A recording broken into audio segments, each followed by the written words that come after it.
বিভিন্ন মাধ্যমে সচেতনতা বৃদ্ধির উদ্যোগ নেওয়ার পরেও নদিয়া জেলার বিভিন্ন স্থান জুড়ে এখনো অব্যাহত বাল্যবিবাহ। বয়সের আগে মেয়েদের বিয়ে দিয়ে দিচ্ছেন পরিবারের লোকেরা। জেলার গ্রামীণ এলাকাগুলিতে এমন ঘটনা প্রায়ই ঘটেছে। ঠিক সেরকম ভাবে শহর অঞ্চলে এই প্রবণতা ধীরে ধীরে বাড়তে শুরু করেছে। বাল্যবিবাহ রোধ করতে এবার সচেতনতা শিবির করার উদ্যোগ নিল কল্যাণীর মহকুমা শাসক। কল্যাণী মহকুমা শাসকের উদ্যোগে কল্যাণী ব্লকের বিভিন্ন পৌরসভার পৌরপ্রধান ও কাউন্সিলরদের নিয়ে এক সচেতনতামূলক শিবির আয়োজন করা হয় মঙ্গলবার ঋত্বিক সদনে। বাল্যবিবাহ ছাড়াও বর্তমানে মেয়েদের নিরাপত্তার ক্ষেত্রে কি কি পদক্ষেপ নেওয়া যায় সে বিষয়ে আলোচনা হয় এদিনের এই কর্মশালায় উপস্থিত ছিলেন কল্যাণীর মহকুমা শাসক ডক্টর অভিজিৎ সামন্ত, কল্যাণীর পৌরপিতা নীলিমেশ রায়চৌধুরী, উপপৌরপ্রধান বলরাম মাঝি, চাকদার পৌরপ্রধান জেলা সমাজ কল্যাণ আধিকারিক সমিতা ভট্টাচার্য, ডিএমডিসি সৌগত পাত্র, ডিএমডিসি উর্মিলা সান্যাল, তথ্য সংস্কৃতি দপ্তরের আধিকারিক মৌসুমী দত্ত তৎসহ আরও বিশিষ্ট ব্যক্তিবর্গরা।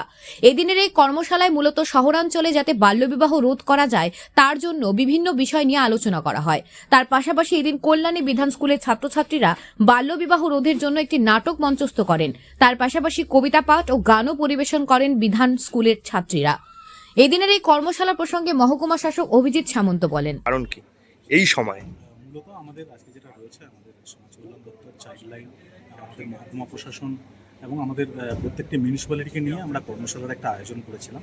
আমরা বিক্ষিপ্তভাবে বিভিন্ন জায়গায় দেখছি যে এখনও পর্যন্ত কিন্তু 18 বছর বয়সের নিচে মেয়েদের বিয়ে হচ্ছে। বিভিন্ন কমপ্লেন নানান জায়গা থেকে আমরা পেয়ে থাকি মাঝে মধ্যেই।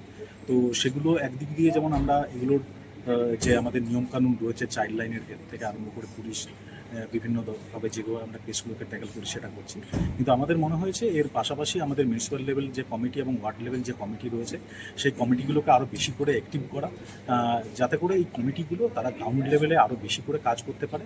সেই জন্য আমরা ওভারঅল একটা ট্রেনিংয়ের ব্যবস্থা এখানে করেছিলাম, যে আমাদের এই সংক্রান্ত বিভিন্ন আইন কানুন যে রয়েছে সেগুলো তাদের সামনে আজকে তুলে ধরা হলো, যাতে তারা আরও ভালোভাবে গ্রাউন্ড লেভেলে তারা এই কাজটা করতে পারে। একটা বিয়েও যাতে আমাদের কোনো মেয়ের বিয়ে 18 বছর বয়সে না হয়, সেইটার প্রচেষ্টা থেকে আজকে মূলত আমরা গ্রাউন্ড লেভেলের কথা বললেন, কিন্তু এখান থেকে অনেকটা প্রশ্ন উঠে এলো অনেক জায়গা থেকে।